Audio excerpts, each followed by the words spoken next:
मुलांची सुखरूप सुटका झालेली आहे। मात्र या सगळ्याच्या नंतर आता एक प्रश्न उपस्थित होतोय तो म्हणजे सुरक्षेचं काय। आणि याशिवाय आपण जो रोहित आर्याचा आता बाईट पाहिलेला होता, जो व्हिडिओमध्ये पाहिलेलं होतं की मी एकटा नाही, माझ्यासोबत आणखी देखील लोक असल्याचं तो म्हणतोय। पोलिसांच्या चौकशीमध्ये काही समोर आलेलं आहे का, काय नक्की घडतंय? ज्या प्रकारे आपण माहिती घेतली, आता सध्याची आपण दृश्य दाखवूयात। एक स्कूल बस आहे आणि या स्कूल बसमधनं ज्या मुलांना पोलीस धरलं होतं, बंदिस्त केलं होतं, त्या मुलांची सुटका आता करण्यात आलेली आहे आणि काही चौकशीसाठी काही स्टेटमेंट या मुलांची घेतले जातील आणि त्यामुळे पवई पोलीस इथे आहेत आणि या मुलांना घेऊन पवई पोलीस स्टेशनला घेऊन नेलं जाईल असं कळतंय।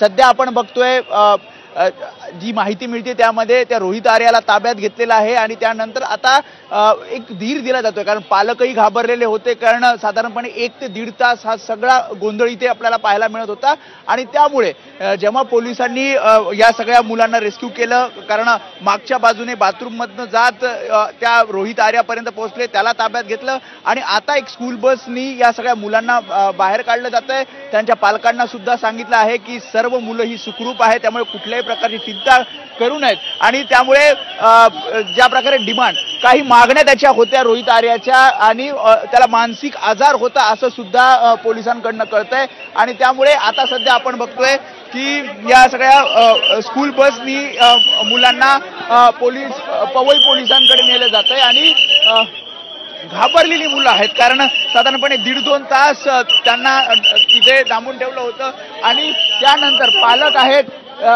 इथे आपण बघतोय, हे पालक त्यासोबतच मुलं त्यांची जी ऑडिशनला आली होती आणि ही सगळी मुलांची त्यासोबतच पालकांचं स्टेटमेंट हे पवई पोलीस आता नोंदवतील आणि त्यानंतर ही मुलं इथे कशी आली, कारण जी प्राथमिक माहिती मिळते त्यामध्ये ऑडिशनसाठी ही मुलं आली होती आणि मागील 2 ते 3 दिवसापासून साकीनाक्याच्या याच स्टुडिओमध्ये त्यांचं ऑडिशन चालू होतं आणि हा सगळा प्लॅन तयार करण्यात आला होता। कारण त्या रोहित आर्याच्या बाईटमध्ये सुद्धा, ज्याच्या प्रतिक्रियेमध्ये सुद्धा सांगितलं की मी प्लॅन करत ज्या काही माझ्या मागण्या आहेत त्या समोर ठेवतोय आणि त्यामुळेच खरं तर आपण याआधी सुद्धा जेव्हा या सगळ्याची माहिती घेतली तेव्हा रोहित आर्या याचा काही पैसे हे राज्य सरकारकडे देणं बाकी आहेत अशी सुद्धा माहिती मिळते आणि त्यामुळे एक प्लॅन तयार करण्यात आला, ज्यामध्ये आपल्या मागण्या समोर ठेवण्याचा त्याचा प्रयत्न होता। मात्र सध्या आपण बघतोय पोलीस अधिकारी असतील किंवा इतर ज्या तुकड्या आहेत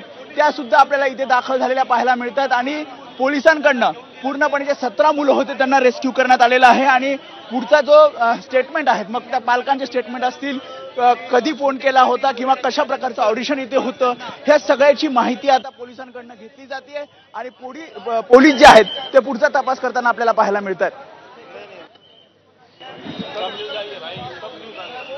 नक्कीच वेदांतू रहाच आपल्यासोबत। दरम्यान मुलांना डांबून ठेवणारा रोहित आर्या नेमका आहे तरी कोण, आपण पाहूया।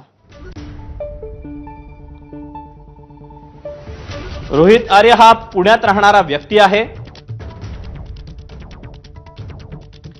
दीपक केसरकर मंत्री असताना आर्याला शिक्षण विभागाशी संबंधित एका शाळेच्या कामासाठीचं टेंडर मिळालं होतं। शाळेच्या कामाचे पैसे अद्याप मिळाले नाहीत असा रोहित आर्याचा आरोप आहे। केसरकर मंत्री असताना निवासस्थानाबाहेर त्यांच्या आर्याकडून अनेकदा आंदोलनं करण्यात आली।